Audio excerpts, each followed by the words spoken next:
The mirrored towers of Stratwell Capital reflected the early Chicago sunlight as I ran one final diagnostic on their core network. In just 30 days, this building would become the site of the most disastrous cybersecurity breach in American financial history. But today, it was just another Monday, and I was just the IT guy on the verge of getting fired. I'm Eli Navaro, 42 years old, and for the last 5 years, I'd been trying to get Stratwell to see the fatal flaw in their shiny new security system. Now, they'd finally had enough of my troublemaking.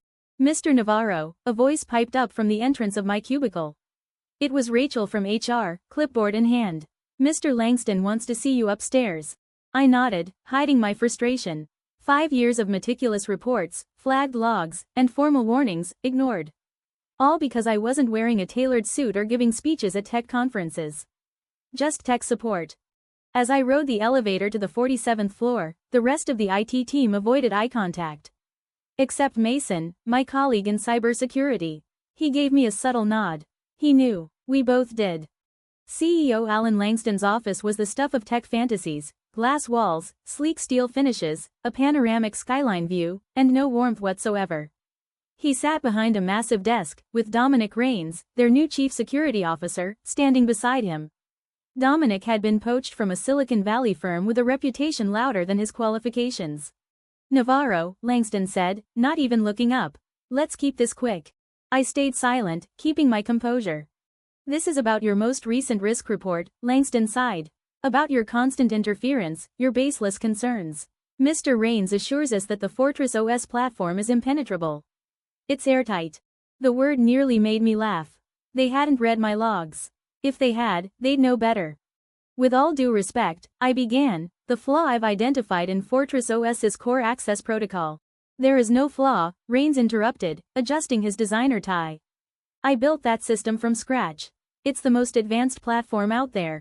That was the problem. He designed it for the press releases, not for actual security. Flashover function. Langston leaned back. What concerns us more, Navaro, is your recent attempts to contact federal regulators. We can't have tech staff stirring up panic over hypothetical risks. This kind of behavior endangers the company. There it was. I'd gone over their heads, tried to warn someone, anyone, before the storm hit.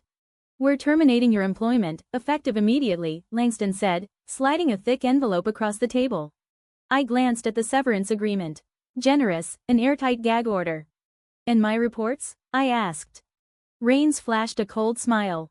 They'll be archived. Not that anyone will revisit the ramblings of an IT technician. I didn't argue. I signed. Let them think they'd won. As I stood to leave, Langston added, understand, Eli, this isn't personal. In cybersecurity, we need experts, not hobbyists. I paused and met his gaze. You're right, I said. It's not personal, it's professional. He scoffed. You're a support guy who thinks he's a cybersecurity genius. I smiled. And in 30 days, when Fortress OS goes live, you'll see what a real vulnerability looks like. Security was waiting by the elevator to escort me out. Standard procedure, but they didn't realize I'd already secured everything that mattered. Screenshots, logs, backups, external validation. They hadn't read the data. But I had. And soon, the entire industry would too, somewhere safe, where they couldn't stop it. I stored the final encrypted file. In the lobby, Mason was waiting. He handed me a plain envelope with a card from our old team. No words, just signatures. It's done, he said quietly. Just like we expected, I replied, lowering my voice. You still have access to the test logs? He nodded. Everything's in place. The Banking Commission's Cybersecurity Division has started reviewing the metadata from our earlier reports. They're getting worried, he said, his expression grim. They should be, I said. I glanced one last time at the shimmering towers of Stratwell Capital, the place I'd poured everything into for 5 years. I had fought for them.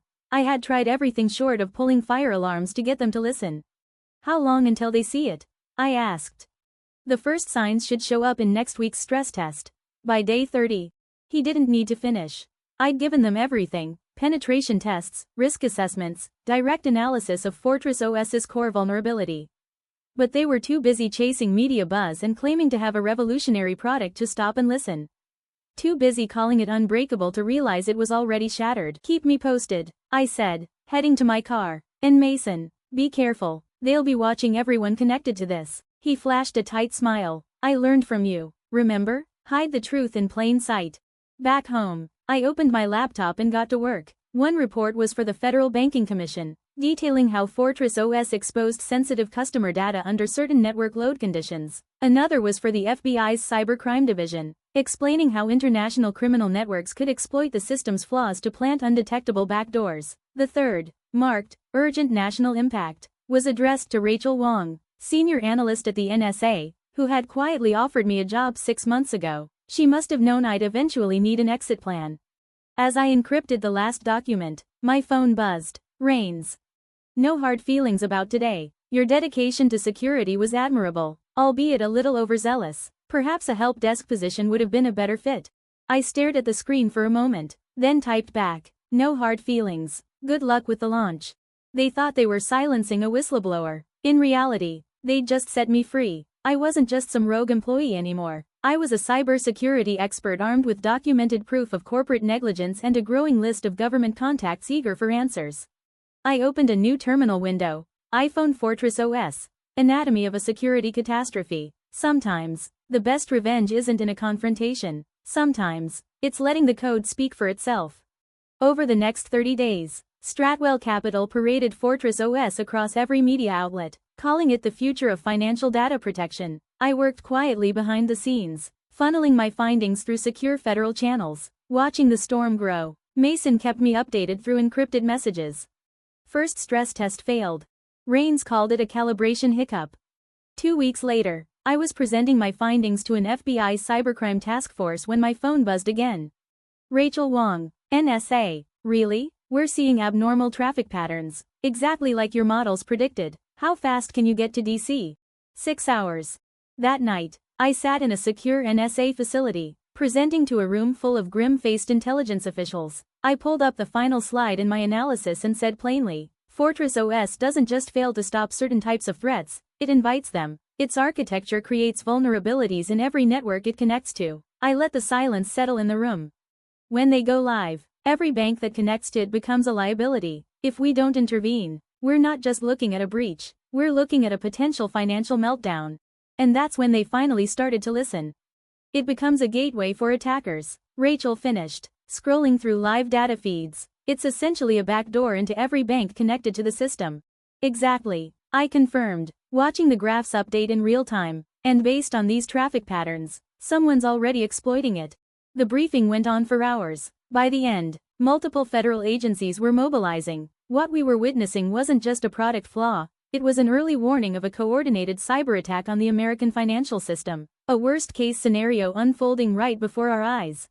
That evening, my phone lit up with alerts. Stratwell Capital stock had jumped 10%. The media was reporting that 5 major banking institutions had officially signed on to Fortress OS. Rains was quoted in the Wall Street Journal, proudly boasting about military-grade encryption and zero-compromise architecture. But Mason's encrypted message told a different story. Total chaos. Testing environments failing basic audits. Rains is blaming legacy software conflicts. I didn't have time for headlines. I focused on finalizing my master analysis, now supported by NSA monitoring logs and FBI penetration test results. Within days, it was impossible to ignore. Fortress OS wasn't just vulnerable, it was practically designed to be exploited. 1 week before launch, the tipping point came. Multiple agencies submitted their findings. Penetration testing confirmed the exact failure points I'd warned about. The Federal Banking Commission suspended Stratwell's security certification indefinitely. The fallout was immediate. Stratwell's stock plummeted 40% in a single day. Headlines shifted from celebration to crisis. Rains was placed on administrative leave, pending investigation. And my phone? It didn't stop ringing for days. Google, Apple, Rithon, Diote, every major tech firm wanted to hire me. I turned them all down. Instead, I accepted a joint appointment with the NSA and FBI, leading a new cybersecurity initiative aimed at overhauling the standards used by financial institutions nationwide. The program was built to do what Fortress OS never could, actually protect. The media called it a paradigm shift. Wire ran a feature, The Navaro Principle, how one guy stopped a financial catastrophe. Marcus joined my team, bringing every archived log we'd quietly collected over the years. They kept hoping it was just a config error, he said as we reviewed the data, even when your model spelled out exactly how it would fall apart. The congressional hearings were as brutal as expected. I testified about the dangers of prioritizing image over integrity, marketing over resilience, and ego over engineering. Raines testified too, his previous arrogance replaced with remorse. During a break, he approached me. "Navaro, we should have listened." I met his gaze. "Yes, you should have. But how did you know? How did you spot what everyone else missed?" I didn't hesitate, because I did what real security professionals are supposed to do. I looked for weaknesses, even in the things everyone said were unbreakable. The aftermath reshaped an industry. The Navaro Protocol, which mandated rigorous third-party testing, mandatory peer review, and structural redundancy for all financial platforms, became the new gold standard. Within months, banks around the world adopted the framework. 1 year later, I stood at the Black Hat Cybersecurity Conference, preparing to deliver the keynote address. As I scanned the crowd, I spotted familiar faces. Marcus, now leading his own federal security task force. Rachel, who had championed my warnings when no one else did. Even Alan Langston, the former Stratwell CEO, sitting quietly in the back, humbled and now a vocal advocate for reform. I stepped up to the podium, took a breath, and began. "In cybersecurity," I said, "our greatest threats aren't the attackers we can see, they're the vulnerabilities we refuse to acknowledge. Sometimes, they're technical, sometimes, they're human, but they always come from the same place, underestimating the complexity of what we're trying to protect." And I meant every word. Skills are essential, yes, but more importantly, it's the courage to speak up when something doesn't feel right. Last week, I received a message from a senior executive at one of the banks that had almost gone live with Fortress OS. "Thank you for risking your career to prevent this. Your warning saved us from a catastrophe we didn't even know was coming." That message sits pinned above my desk at the NSA, right next to the Presidential Medal for Cybersecurity Excellence, not as a trophy, but as a daily reminder of why we do this work. Being right isn't about proving someone else wrong, it's about preventing disaster. It's about standing firm when expertise clashes with ego, when truth threatens power. It's about speaking up when your gut and your data tell you that something isn't safe, even if no one wants to hear it. The students in my advanced cybersecurity course often ask if I was scared to challenge Stratwell Capital, scared to risk my future. I tell them the only thing we should truly fear in our field is silence, because silence isn't just complicity, it's an open invitation to catastrophe. The lesson of the Fortress OS failure isn't that one tech guy was right and a corporation was wrong, it's that real security starts with humility. It starts with the willingness to question even what's marketed as unbreakable. Sometimes, the best revenge isn't about retaliation, it's about building a generation of cybersecurity professionals who understand that courage matters just as much as code. That's not just a cybersecurity lesson, that's professional integrity. That's the true legacy of the Fortress OS incident. If my story resonates with you, if you've ever been the lone voice in the room, speaking up when others dismissed you, I want to hear from you. Drop a comment below. Tell me about a time you stood your ground. Tell me where you are now, and where you want to be. I wasn't supposed to be the one who changed anything. I was just the IT guy, but I kept showing up, kept documenting, kept raising the alarm, and when the world finally started listening, I was ready. If you believe in what I stood for, stand with me, share this story. Not because it makes me look good, but because someone out there needs the reminder that doing the right thing matters, even when it's the hard thing, especially when it's the hard thing. Here's my advice. Don't let a title, or the lack of one, define your worth. I didn't have a sweet badge, but I had data, facts, and conviction, and when those things aligned, I had enough. Whatever your field, tech, education, healthcare, business, integrity will always be your most valuable credential. Speak up when something feels wrong. Stand firm when others stay silent. Document everything. Protect yourself. Yes, but never lose sight of why you started. Because sometimes, the difference between disaster and prevention isn't a firewall or a password. It's one person who refuses to stay quiet. One person who sees the crack in the system and has the guts to say, "This isn't safe." Be that person. Be the one who looks beyond the press releases and asks the hard questions. That's how we build a safer, smarter future. One voice, one decision, one moment of courage at a time. Two halves.